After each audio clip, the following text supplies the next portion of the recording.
could remember is just I didn't care about anything but cars. Yeah. So My mom worked with repos and my dad worked with security cameras. same, like it was just me. It was my mom and my two brothers, and she was the first one into the States from Puerto Rico, just raising three boys in the 90s, Yeah. working her ass off to provide for us. Do you think it's ironic that I feel like more people that are bigger, I guess, in the car scene have like, I guess, an influence came from a family that wasn't really into cars or. Oh, for sure, and it builds us, it builds character. Like It's not his thing. it builds us and it builds character. And like I'm grateful for my upbringing. Like I grew up in the hood, in the projects in the 90s, and it's taught me a lot of valuable lessons. And even back then, it was good because there was still a street code, there was still morals and respect, and like your word was your bond. Yeah. So it's shaped a lot of who I am. So I'm grateful for my upbringing. I'm grateful for what it's made me. And like I've had a rough life. I wouldn't change it. What would just me winging off of a random question, but what would you say would your advice be to anyone, I guess, going through that at the moment, just trying to find their way into the motorsports world? We'll keep it on it. I mean, into the motorsports world, just be passionate. Don't be afraid to try anything. Like, you're gonna fuck up. Like, as a fabricator, 90% of it is fucking up and finding a better way to do it. Be patient. Be patient. Yeah, it's not like every time I do something, the second time it comes out better. You learn from your fuck ups. And I mean, I think that applies to life in general. You're gonna learn from your fuck ups and you're never gonna make that mistake again. So don't be afraid to try anything. Don't be afraid to go for it. Good shit. Absolutely. Sorry, we don't have to go too touchy. No, I just want to ask that because that is a different. I think that applies to anywhere in life. Yeah, no, I think that applies to anything in life. Yeah. That whether it's motorsports, whether it's your passions, just whether you're going through your daily struggle. Like we're all struggling, we're all going through it. So, especially right now. But no, I wanted to touch on your Japan trip. You mentioned before the podcast, this wasn't on here, but Japan is overhyped. Japan is a bit overhyped. I mean, in my opinion, I was never really a Japan hype boy. Like, going into it, I was really open-minded, but I was never like I don't watch anime. I'm not a huge Initial D fan. Like, to me, like, it's a cool thing, but I don't know. It's just, it's a cool experience. I recommend everybody to do it if you can. Ebisu was sick. Ebisu was definitely worth the hype. Especially North Course at night. I feel like Ebisu's always going to exceed the expectations. Yeah. I don't know about Japan itself, like Yeah. as a whole. Because I'm the same way. I don't watch anime. I'm not into the cartoon shit. Like it's not my thing. But I love like the culture of Japan and the cars. Exactly, and that's what I was looking for. I think Tokyo would be kind of like hi, all right, this is cool. Shibuya was cool. Shibuya was cool. Like that, which is their like their Times Square. Their Times Square. That was a ball.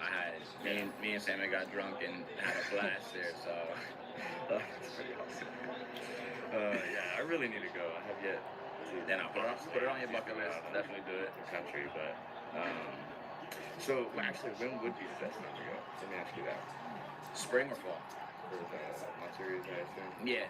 If you're into cars, if you're into drifting, I would definitely plan it around one of the Matsuris. Spring is normally the one that everyone is really hyped about. Plus, you can do a bunch of the touristy. You got the cherry blossoms coming into season and all that. So, spring was probably the best Matsuri to go to.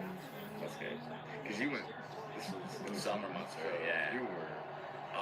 We got lucky.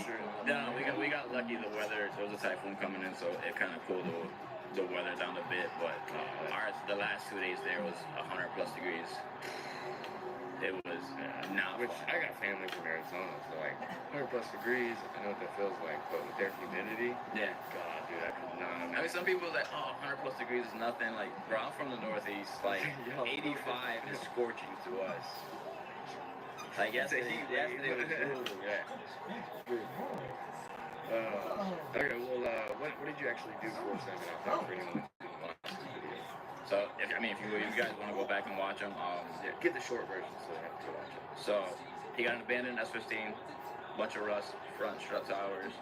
I pretty much cut full passenger side, strut tower, tubs, inner and outer upper rail.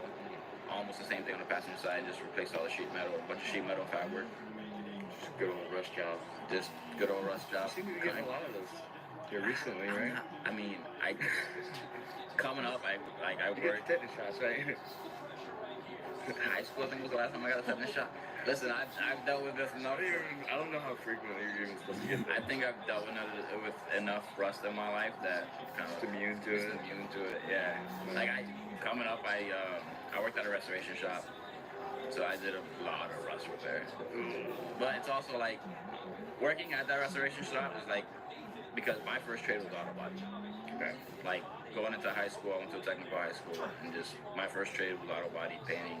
I was painting cars in my mom's driveway at 16. Wait, you went to a technical high school? Yeah. That's a thing? Yeah. Oh yeah. Especially in the Northeast. Dude. I wouldn't have made it in regular high school. I barely did. I guarantee I probably would have dropped. Oh, I actually, my GPA was a 3.2, but it wasn't my GPA. I'll tell you that much. I cheated my way all the way through high school. Same. I guarantee academics was not my strong suit. No. Like I was Hated the people, I hated the school. Same. Hated all those. Same. I think that's for most car guys. It's the same thing. Yeah. We're just not academically in tuned. No. Give us a wrench, we're good. That's it. Dude, that's all we need. So going to a technical high school is what got me through high school. Because we spent half of the year in shop, and then half of the year would be academics. What academics do you even cover then? Same thing as Such any. basic math. Yeah, same thing as any other high school. It's just it'd be split. You do 3 weeks in academics, 3 weeks in shop, 3 weeks in academics, 3 It weeks would in be shop. so much better. You Yeah. just focus on one thing at a time. Yeah. So it's what got me through high school. Huh. Trust me. I wonder why that's not more common. It is in the Northeast. I'm not sure where that was I've seen place is. Never seen it in out west where my family, No. my dad's side is.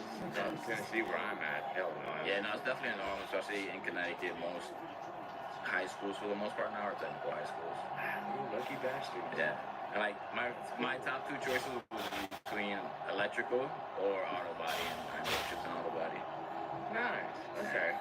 Yeah, because I worked in a body shop for a little bit. I didn't go to college. I didn't go to any. Which auto body anybody can learn. It's just a lot of patience. Well, yeah. Auto body is just a lot of patience and a lot of sand. Yeah. I didn't do any major stuff. I was really good at like getting the tape in like the weirdest areas to tape cars. Yeah, everybody has So their I was niche. really good at that, and then I didn't like body work. I didn't like fucking being covered in Bondo, so I would just do like the simple glaze prep jobs, work, yeah. you know, mainly focused on the taping, and I was good. I didn't care to do anything else. That takes a different person. Yeah. So working at that body shop is what kind of sparked like the fab side of me. Yeah. Just because in restoration you can't always get anything, so you end up making stuff from scratch. I got really good at sheet metal work, and I got really good at just making stuff from nothing. When did you decide that like that was better than your average body work? I mean, even aside from that, into like just drag racing, I was always intrigued of the piping and the nice TIG welds and all that stuff. So it always pulled me in. And the minute I started welding, it just sucked me. Like, give me a welder and just, I'm happy. I suck at welding. I'm so bad, dude. Listen, if you want to get into drifting, learn how to weld and learn how to change tires. Yeah. At least learn how to weld enough to where it'll stick. Yeah, MIG weld. Proud of yourself. Don't look at my tube front. I'm telling you, it does not look great, but it It's holds together. It's out. Yeah. So whatever. Maybe one day I'll be making enough money to bring you out and have you redo it. Nah, I'll give you some tips and tricks. You'll be good. Shit. I just don't want to do it. Okay, well, let's dive into some of the Honda stuff. So actually, what was the first major Honda build that you actually dabbled into? The one that really kicked it off. So I don't know if many of you know of Jamie Marsh. Yeah. Jamie Marsh. Yeah. Yeah, he's been in Adam's videos. Getting him. He was a big Nissan kid, honestly, before me and him got together, and I've kind of kicked him into the Honda world. He saw the potential of the K series and built an EK the first time, and he got it to go fast. And then the predecessor to that was the Midori Green Ichi hatch called Omega K. Mm. And we built that. I did all the fab work, paint on it, full Midori green, beautiful car. I miss that car being all green. It's all mainly carbon now. Yeah. But between him and I think we kicked the back in an all-motor Honda racing. Like, he went out there and just started breaking record after record. Jeez. And just pushing the boundaries. Like, all-motor Honda drag racing is where it is today because of Jamie Marsh and that car. How do you mean? Like, why?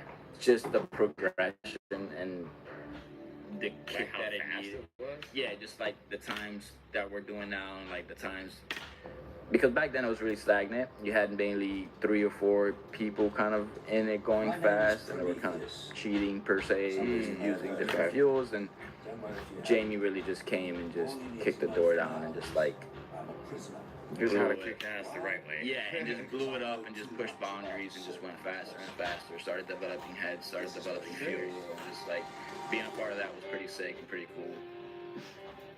How long did that car actually take to like build originally?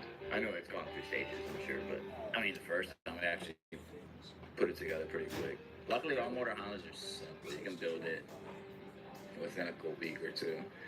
Like, the longest part, honestly, is just the so prep work. you had like the full setup for a K series, whatever Honda, and you just had it laying there. How fast do you think you could put it together? If it's relatively bulky. If it's already painted and everything, like the car's already painted, car's already we'll go with painted already. a day or 2 to put together a full That's so funny. bare shell rolling Honda to full running car. I can probably do it in a day or 2. Wow. I know. How much would you say that pile of parts probably cost? Probably 50, 60K. That's really not that bad. Engine alone, I mean, if it's like that full drag setup and a very minimalistic car, there's not much to the cars. And they're cut to nothing. They're light. We should have stuck with Hondas more. Nah. So okay, so ripping. So speaking of the Hondas, then, what is your opinion? Because you came after Jimmy's Honda build, right? The Civic. This Honda, yeah. I came way after. Okay. So what is your opinion on that car and the way they built that? And like, would you have done it differently in any way? Them not knowing the Honda platform, there was definitely an easier way to do it. Because of the all-wheel drive setups in Honda now, the rear end, you could have used a lot of factory Honda stuff. Like, you used the CRV rear diff, used like the OEM style trailing arms. Huh. So he wouldn't have had to cut the entire back half of the car. That sucks. But back when he did it, like, that's how you didn't know. Yeah. So to him, it was easier putting an S13 subframe in the car and just cutting the whole rear of the car. Yeah, that's what he knew. So, yeah. So like me looking at it now is just you get all-wheel drive conversion components, bolt them into the back of the stock Civic stuff, and you have rear-wheel drive. Wow. Okay, so how relatively cheap would it be to just do a rear-wheel drive swap on a Civic? It's Obviously become you're gonna have to do a lot of fabrication up front too. Yeah, Trans-tunnel, but and all the that rear crap. stuff is relatively easy. Wow, I did not know that. Like, the hardest part is finding a CRV, not CRV, a Wagavan true time rear differential.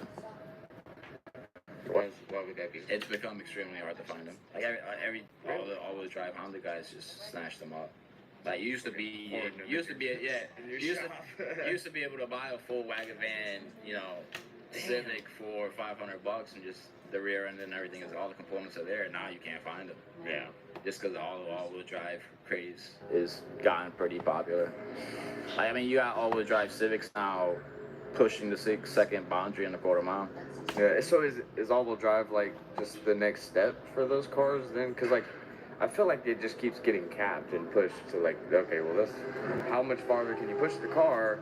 It's like, I mean, well, I guess we you'd need be to change the surprised that drivetrain. even like the sport front-wheel drive guys, they're going 7 seconds now. And like when I started, a 9-second sport front-wheel drive car was fast. Does it not feel like that tin cans just falling apart? Yeah. And for the most part, they are tin cans. Do you get hate and shit on the videos for like openly being excited about cutting a car up? No. Really? I'm surprised. I love you get fucking slack for days. I love cutting cars apart. I am not scared to cut a car apart and just, I mean, it's my just weld it back together. Oh, yeah, that's true, yeah. Whatever. Okay. Let's see. Don't get me wrong, I've made enough mistakes so where I've had to eat carbon hoods of just winging it and carbon cutting things up. Like I've had to eat some shit. How much money have you blown doing something like that? I mean, you mess up a brand new carbon hood is $1,000 out the window, out of my pocket. Wait, did you do that on one of the videos recently, or you told a story about it? Yeah, I told a story about it. Oh, okay, that's what it was. Which one was that? I was building Was that same hood? No, I was building an EK for my buddy Joe. Got ahead of myself, put the hood pins in the wrong location. Yeah, I had to eat that hood. Yeah. Damn, that was hard. I hate hood pins. I'll never do those again. No? No, absolutely. Not the arrow catch ones or whatever. I prefer those over any other one. Really? Yeah. Oh my god, dude, that was such a pain in the ass because the little bolt holes are like right next to the edge, so like you don't have much room. If you're doing it in a metal hood, it sucks. Yeah. Fiberglass or carbon hood, cake work. I can see that actually. Yeah. No, and especially the Z's because you have like if the factory core support's there, you have one spot. Yeah. That you can put the latches. And that's hard as far as finding like the E36, almost impossible to put hood latches in. Really? I had to modify the actual pin to sit so low that it barely catches. You have to keep tap it even further up. Oh yeah. It was... Yeah, E36 aero catch latches, not fun. Yeah, I use those silly little Amazon ones for like my rear bumper and the rear the quick side latches? skirts. Yeah, and they're great, but like they pop out super easy. That's the problem with the Amazon ones. Yeah, like if you buy the actual quick latch ones, they're $30 a piece, so it adds up. Oh. That's all I use for like when I was building all the drag race Civics and stuff, because that's what we use for the front bumpers and stuff. It adds up quick, but you have to use the actual quick latch ones. Yeah, and they're not cheap.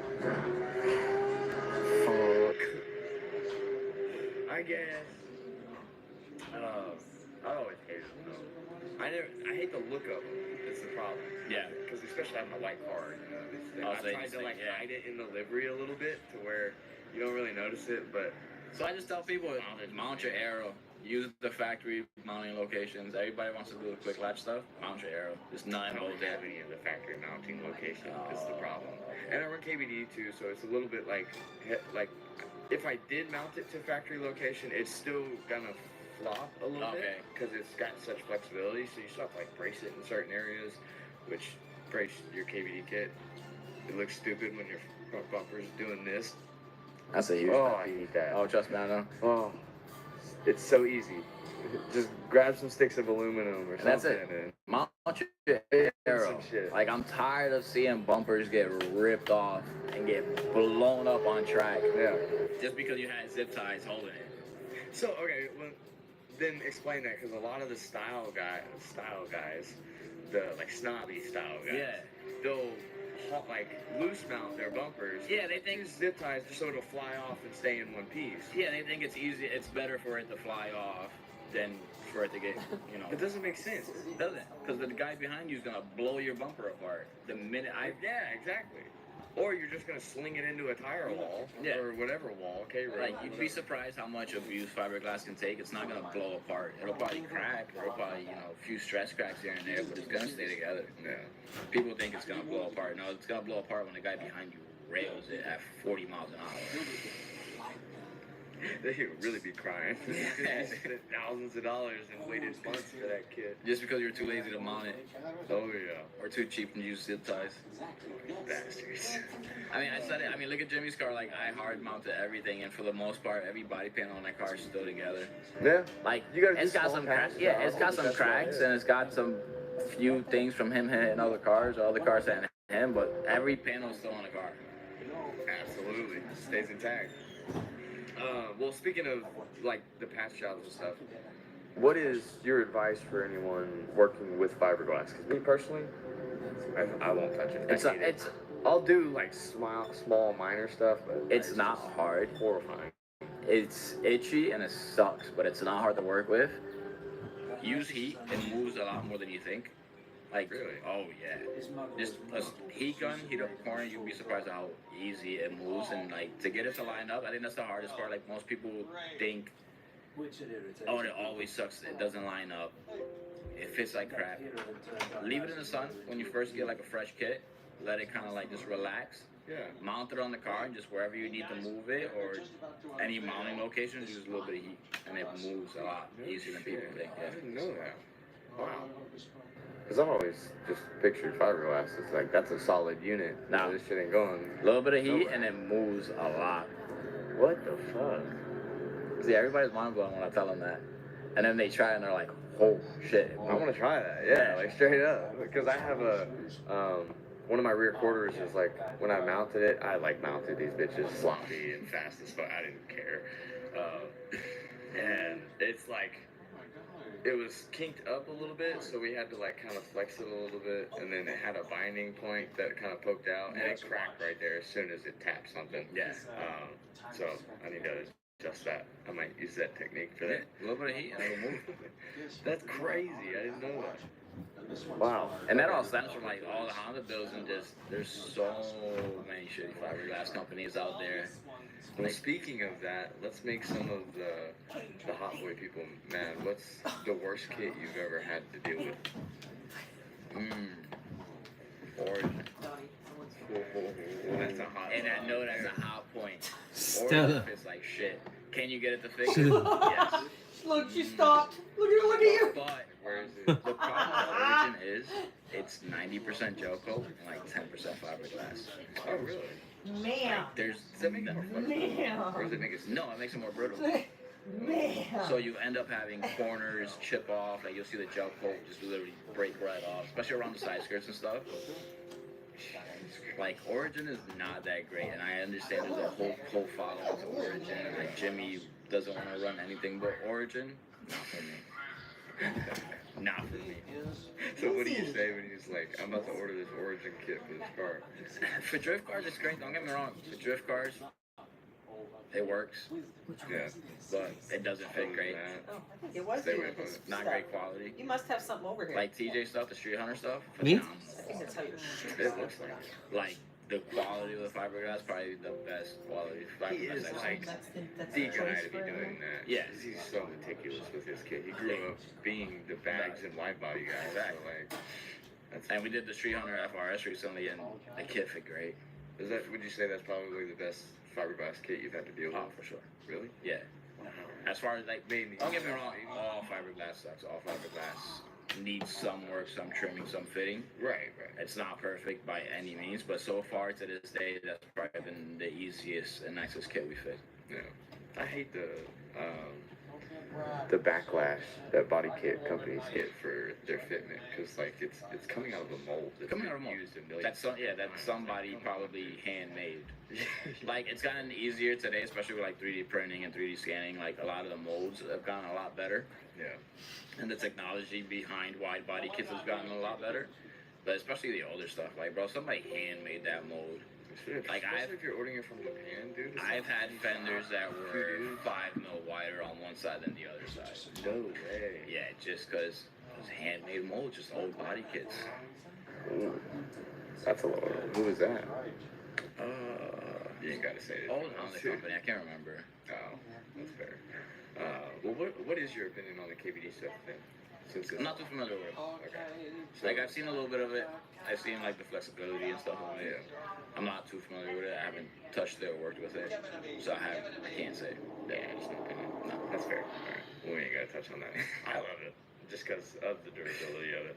But there are some faults, of course, just like every other kit, where you have to mount it extra. Yeah. Like, But you're I think gonna be that's doing what that anyways. I think that's what any like, body it's kit. just insane to me. That's what any body kit, especially all these aftermarket big wide body kits. You should add some extra bracing if you don't want it to blow apart. Absolutely. Yeah, which it'll never blow apart. You could there's actually a video of Osoli nudging up against someone and his bumper rubs their front steer and it just sucks it up under his car and the bumper just shoots out and then it lands and it's back to normal and it's like what in the hell? No, it's like, but all the Kevlar stuff is That stuff is That's just, hard. it's different. Like, I'm a huge European drift guy, like drift fan, like drift masters, all the European guys, and just all the Kevlar. And you see those guys put the rear end into the wall, and the minute they come off the wall, just boop. Literally right back to where it's supposed But it's also 3-4 times the price of regular fiberglass. Yeah, I know. With like my front bumper, whenever I pull on the trailer and stuff, my ratchet straps, I go to the control arms. So when they'll like, if I don't have the car like perfectly centered on my trailer, the ratchet straps will kind of like bend up on the front bumper a little bit, and you'll see the little crease, and the Kevlar, carbon Kevlar, will automatically go back to normal. Like as soon as you loosen that strap. KBD, you still gotta like this poly, so it's gotta be heated up a little bit and then back to normal. But as soon as you hear the sound anyway, so just let it sit in the pits for a couple minutes and you're fine. You know. But have you ever had to work with Kevlar stuff on the car you built? Not yet. No. Okay. Dude, is there any like plans to it? I hope so. No, like set plans, just hope. I just hope. I'm curious Jimmy's actually now. Jim, it's the same as fiberglass. Yeah. It's the same as, it's no different than fiberglass and carbon fiber. It's just a lot more flexible and durable. I'm sure I would expect a mold to something like that to be a lot better. Probably the same mold. More direct. It's probably the same mold. Really? Yeah. Wait, so It's just all in the material. The molds are the same, so it's just all in the material. they'll use the same exact mold for different materials. Yeah. Like, not even separate molds, Yeah. but they're exactly the same. Like the processes with the materials are a bit different, but the molds are pretty exactly the same. Oh, damn. Like the half shiny carbon parts, just all in the gel coat that you use and making sure you lay it up right and having that perfect weave pattern in the carbon if you want to show exposed carbon. But in the molds, it's all the same thing. What's your favorite pattern? I hate carbon. Oh, well, I agree. I've done so much carbon work that I absolutely hate carbon. Solid. I'm here for that. Hell yeah. I'm not a big fan of. Never have been. Nope. I don't like, especially when people do the whole like let's line the car in carbon. I like full. Match it. Yep. Well, full one color. Yeah. Like I've done so much carbon work. I hate carbon. I get the functionality of it. It's light, it's durable, cool, but the actual visual aesthetic of it, good. Paint your carbon. Nope. Okay. All right. Well, we don't got to talk about bodywork stuff no more. From as far as your own personal cars that you've had, what is one that you miss as far as the Hondas that you built for yourself? The funnest street car I've ever had was a white EG Coupe with the K20 swap. Ooh. It's just a simple K20 Z3 out of 08 SI, LSD. Why is that your favorite? It's just fun. Simple and good. I beat the piss out of that car day in and day out. It was funny because my buddy, my best friend, like my brother Jerry, had a similar white coupe K-swap, and we worked same company, just opposite shifts. I work at night, he worked during the day. Every day, flying down the highway. They call him, bro, slow down, where are you going? He's like, what are you talking about? I'm at work. It's like, I just saw a white coupe flying down 91. He goes, oh, that was cool. Ah! Come on, you should know by now. Yeah, no, that was the funnest street car I've ever had. It was so simple. Just literally stock K20 swap. You still lived up here, right? Yeah, no, I've lived in Connecticut. Dude, my I whole bet life. that was fun. Yeah. I was driving around, even in my truck, dude. I'm like, this is. Oh, yeah, no, awesome. the back roads up here are incredible. Like, that's I why. did not expect it. Like, it's an hour drive to get up to Lime Rock for me, but the drive is just the best. It's all back back roads. Yeah, that's good. So, yeah. But by far, Honda's, yeah, that was probably my favorite Honda car that I've owned. Like, I've had so many EG hatches. I've had so many EG coupes. Like, I just had a K-swap CRX. It's just, Damn. I saw the cleanest CRX in California while I was there for the Concept Pod, the 100th episode. It was like, I mean, fully OEM, but I think it had some, like Motegi wheels on it. Just barely lowered, but nice and subtle. Had the front bumper bras and the hood bras and stuff. I was like, what the fuck? yeah, no, You'll CRX. never see that ever again. This is another hot take. Don't put a K-Series in a CRX. It's too big. Doesn't it makes the car enough enjoyable to drive. Just too much over the front? Yeah. Put a B series. Like CRXs belong with the B series. I'm a big B series guy. Don't get me wrong, I have the K series. I have K series in my drift cars. What's the discrepancy between the B series and K series thing? Is that It's just newer technology. Like the K is just an evolved, better version of the B series. Oh, okay. Yeah. So personally, I'm not I don't know shit about Honda. B series is just OG, daddy, dual cam, VTEC, like. Yeah. I And know then that one. And then just K series is just a better version of it. There's like B18, B20. Yeah, there's a bunch of different variations. Same thing with the K series. everything. There's a bunch of different variations to it. And what is like what would you say the top dog one of each one is? The B series and the K Hey. series. B18C is the Type R. Okay. Does it have, is it more internal stuff? Like Yeah, the it's engine? just a little bit higher compression, better cams, better Oh, okay. better head work. Hey. It's just the same thing. K series. What everybody goes for the K series is the K24A2. And for like the JDM K24A is just bigger displacement. That's what everybody pretty much swaps into their stuff. What? I like the K20s What? preferably, just because you can rev them higher and they take boost better. Yeah. And now with the 24, you end up having more torque, so you end up braking. Well, I'm gonna be a little here. If you were to swap a K series into an FC, which one would you do? K series into an FC. Rear wheel drive swapping it. What's the car purpose? It would be a very clean, fun street car that could drift. K24. K28 or K24A2. oh, K24. Because I've been trying to like decide what I want that car to be, and what I'm thinking. So I used to have a Jetta with a VR6 in it. Okay. I love that fucking car. One of the best sounding motors ever for some reason. I don't understand it. Not a Volkswagen, right? I mean, I feel that. No, I feel that. But the motor was just like blew me away. So I've contemplated either doing a VR6 swap or a K series swap. I want to do. Was she barking at? Yeah, but I mean, the problem with the VR6 swap is probably not having What? enough support to do the rear-wheel drive swap with it. Oh. K series, there's so many adapter plates and there's so many adapter companies that it's probably made it a lot easier to do a K I swap. like you. I like the challenge. That's why I did the RB and the Z. Nobody makes mounts for it and shit. I had to make all my own crap. You're a big RV guy.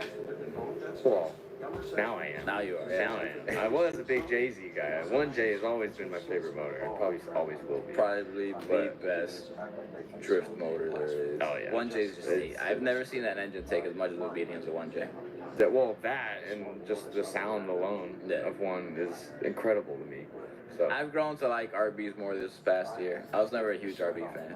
see, I was always skeptical of it. Same. Until I saw my buddy that had my RB before me, and I've never seen someone beat the brakes off of an RB more than him when he had it, because he wasn't an RB guy. He didn't give a shit about the RB, so he was like, I don't care if it blows up or not. I think that's what makes the perfect RB guy. If you don't get Right, dude, exactly.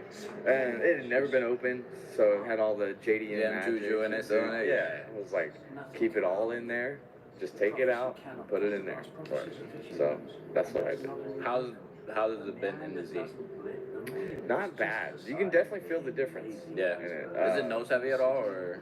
A little bit, because it's longer of a motor, but Yeah. they're surprisingly about the same weight as a BQ. Oh, okay. So like it's not much changing up front other than it's pushed over the front subframe A little bit more. So you can kind of, it feels like the car almost drives around the front no matter how much grip you take out of the front Yeah, either okay. way. So yeah, that's the only difference. But I was telling Hurt because he was asking me because he was wanting to, I guess, thinking about putting an RB in his Z. So I was like, we'll do this instead. Go rear sump on the engine, and you should be able to push it far enough back to where, because you've got like 6 inches, 5 or 6 inches behind the engine to play with until you get to the false firewall. Okay. So you could cut the false firewall out and have even more room. And But if you push it back that much farther, the factory engine mounts will line up almost perfectly with the subframe mounts for the VQ. Yeah. So it would work out better that way. And you have the money to do it. So like that would be ideal. You may have to modify and like notch the subframe just a hair, but like that would be it, and it would be cake, and it would sit a lot further back. Your center, Center gravity, or whatever all that is. I'm no fucking nerd in that crap, that's for sure. So I'm a little bit of a nerd, man. well, you can explain it then, because I have no idea. but yeah, it would be way better that way. But I'm not like, I like drifting because of a rolling car show. Yeah. In my opinion, I don't really care how fast the car necessarily is. Shit like that. I want to be cool. Everybody has their own different taste and style when it comes to drifting. Yeah. Like some people are just about the lifestyle of it, just like the flashy, having fun, hanging out with your boys. Some people are a little bit more competitive. Yeah. I used to be too competitive, and I feel like if I bring that into this, it's gonna wear me out. It'll take the fun out of it, yeah, for sure. Yeah. I've seen it firsthand. Like, don't get me wrong, like, at some point in my life, I do want to compete, especially in drifting. Like, I'm still new to it, so the first couple of years is going to be having fun and just learning. Yeah, exactly. Getting my feet wet, learning, but there is a part of me that does want to compete, and at some point, I am going to want to push that side of me. Absolutely.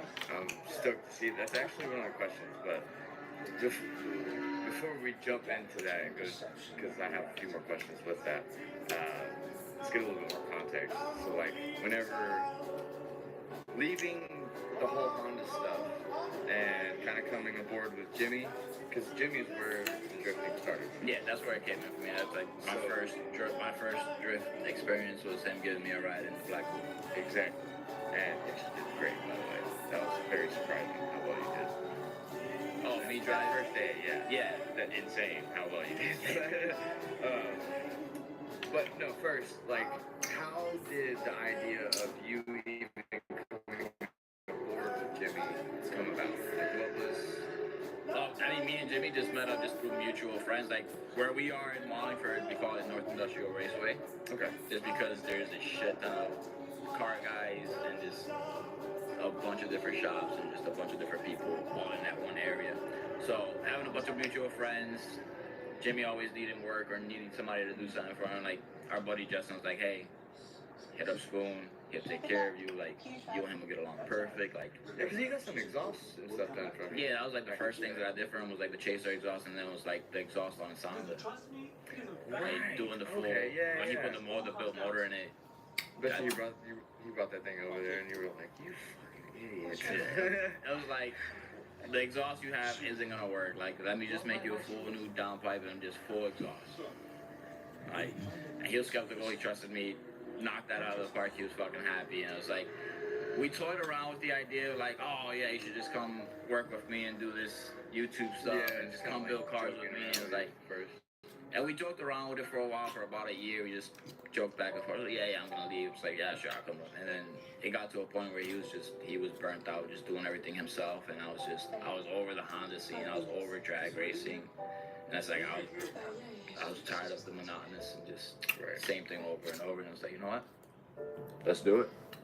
It's like, I'll stop taking in work. I'll finish the work that I have and just. That's crazy. Let's do it. And then, so, if you don't have to like touch on any of this topic, like how much were you making back then, taking on those jobs? I mean, I built a very well reputation. So yeah, work, I had plenty of work. Like I was shy of work I didn't have. Yeah. It's just I was just tired of the monotonous of it. Like that's fair. Yeah. The harder I worked, the more money I could make. But it's just the same thing over and over. Yeah.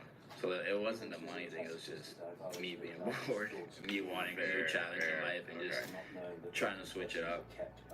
So I definitely took a pay cut going with Jimmy, but the life experiences and like the community and the camaraderie around everything is just oversees the money. I get that, absolutely. Like this stuff, that's what people ask me for advice a lot of the times on like media stuff, which personally I don't know why. Like I'm not an amazing media guy. Like I make money doing it. I just want to make a living. That's it. But people always ask me like, like you seem like you've got it kind of together or whatever. But I'm like, I don't. The only thing is I value what I do more than the money. Yeah. The money is just a part of it. As long as I can pay my bills, buy car parts here and there, it's like everything else will come. Yeah. Just enjoy doing what I do. Absolutely. Well, again, you don't have to answer this question either. But what is like the average pay, I guess, for a YouTube mechanic? Like, is that even? I mean, honestly, I haven't asked other YouTube mechanics what they get paid, so I honestly don't know. Like, And I'm not trying to like No, any stuff or your stuff, anything. So that's why I said you don't have to answer that at all. I definitely took a pay cut, even like I was working for myself. I took a pay cut coming out to Jimmy, but Jimmy treats me fairly well. I think I make a decent living.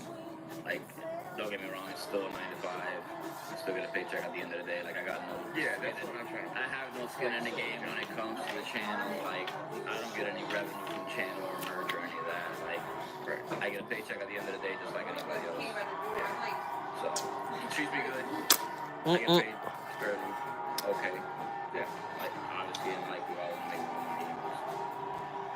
Whatever, but I just know from an outsider, it looks so glamorous and like so put together to everyone, even for your aspect of the Yeah. channel. Like Jimmy, yeah, too. But I like to point this stuff out to like so people realize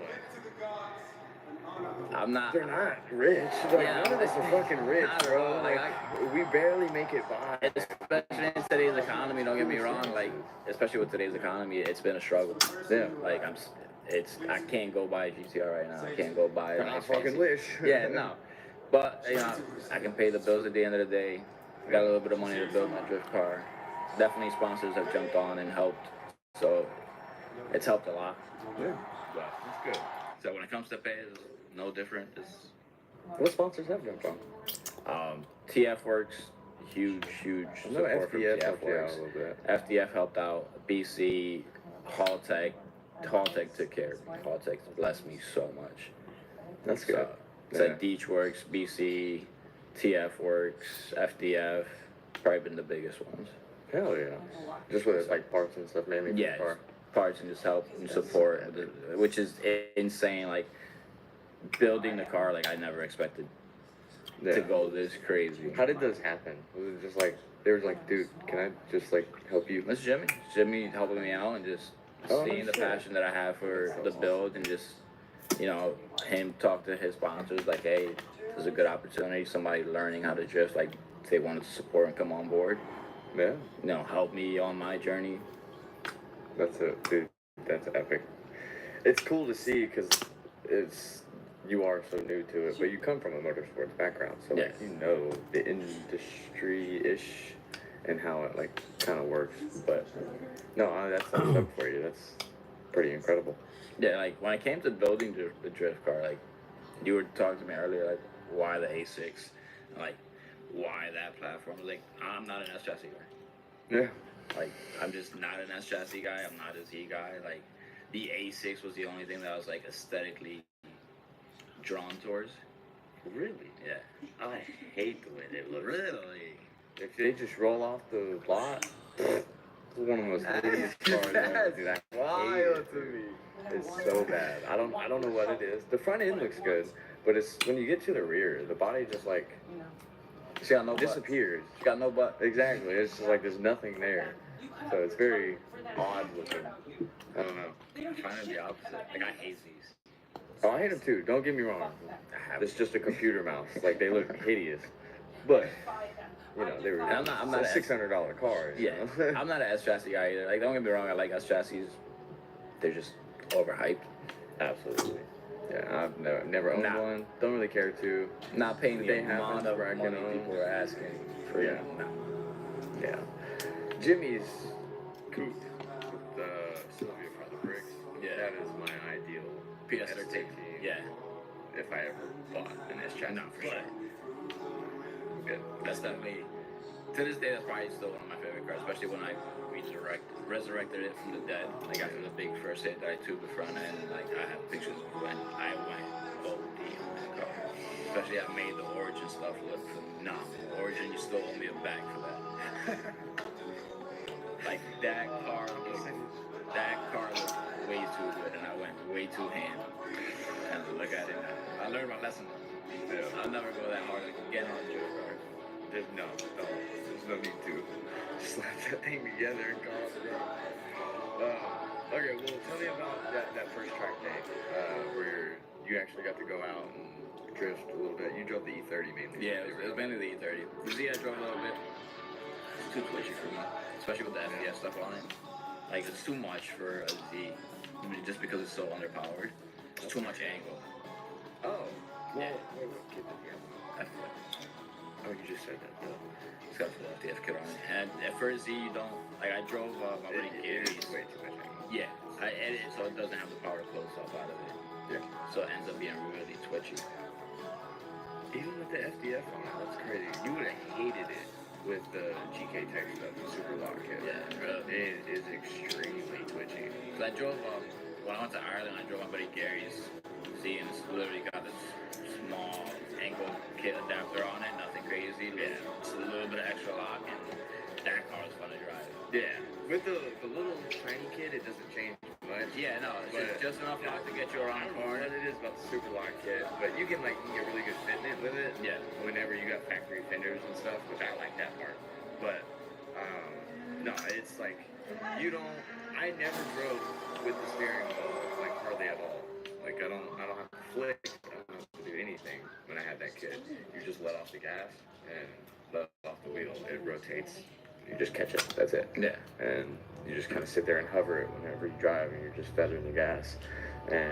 But it was like, it made transitions so fast for no reason, and that's what was like the downfall of that kit to me, because it just, I liked the twitchiness, but it like multiplied it by 10. It was ridiculous. So I couldn't do that, but I get what you're saying. Yeah. So the E30 was fun. Prior to that first track day, I had a little bit of sim practice, which it definitely translated a lot. Like learning on a sim, it's extremely frustrating to learn on a sim, but it does translate to life really well. Yeah. So going into that first track day, I was surprised how well I did. I was not expecting it. How many hours do you think you had on the sim to test or practice or whatever? Less than 20. Like it wasn't a lot. Cakewalk. Yeah, it wasn't a lot of hours. What kind of sim was it? Was it Like like a cheap Thrustmaster, like nothing fancy. yeah. Yeah, no. Yeah. Nothing Those fancy are- on a I side. hate sims personally for me because I started in the car. So, So yeah, starting I in a would car have and to going sit there forever. starting in a practicing car this. and then going to a sim is extremely difficult because you don't have Yeah. all the senses that you're used to. So it makes it extremely frustrating. Very. And everyone says that they hate it, they can't do it. Yeah, and then you throw the VR on, it makes you sick in 2 minutes. I can't do it. Well, that was the problem. Like when I first started with the sim, like it made me motion sick so fast. Yeah.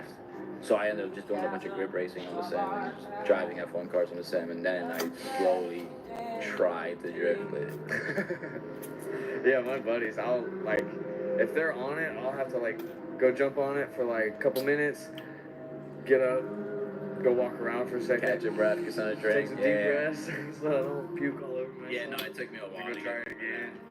Just keep getting back into it, but I hate it, dude. But no, if you start in a sim, it does translate to life really well. Yeah, absolutely. And I think I'll recommend that to anybody. Start on a sim. The cheapest way to get into it. Any form of motorsport, whether it's grip racing, whether it's drifting, whether it's anything. Yeah, yeah. And then you'll get people in the comments that be like, "Stop being a pussy. Just go buy a car. Be a real man." It's like, okay. You definitely don't have the money to go do that either. Exactly. Like, come on now. Oh my god. Okay, so but no, the E30 and that track day. At the end of the day, like, or no, let me ask you this: how many laps did it take you to actually link the entire thing? Because it didn't seem like many on camera, obviously. Probably like we were there for probably 4.5 hours. We weren't there for long. Uh-huh. We got it getting like Jersey, I love Jersey. It's just going through Connecticut to Jersey, depending on traffic, is a nightmare.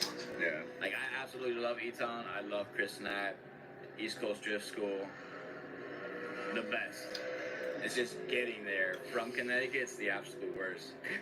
So we were there 4 hours, probably 2.5 hours, and we were like, I think all of us for the most part, me, RJ, and Austin, were linking the track about halfway through it.